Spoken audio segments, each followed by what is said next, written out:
ऊँची ऊँची कोठावा उठैया एक निराम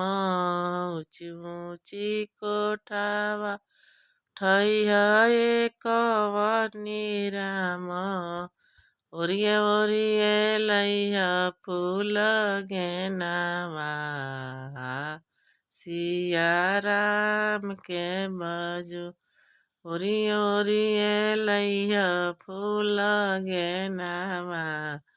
हाय सिया राम के भजू कोठा देखे चलली रे छिनारो कवन छिनारो कोठा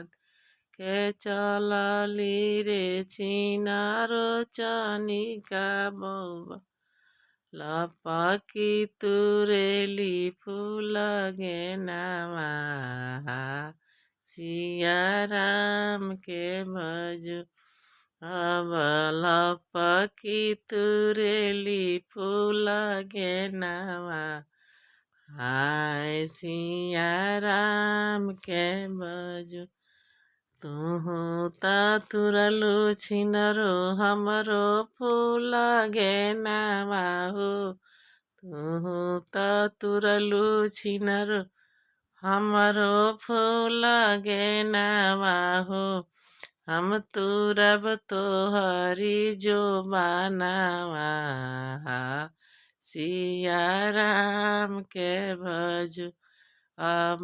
हम तुरब तोहरी जो बनावा हाय सिया राम के भजू ऊँची ऊँची कोठावा उठैया एक निराम ऊँची ऊँची कोठावा उठैया एक निराम ओरिए ओरिए लैया फूल गेनावा सिया राम के कोठा देखे चलेली छिनारो रामचंद्र के बहिना कोठा के चलेली छिनारो गौरी के बहिना अब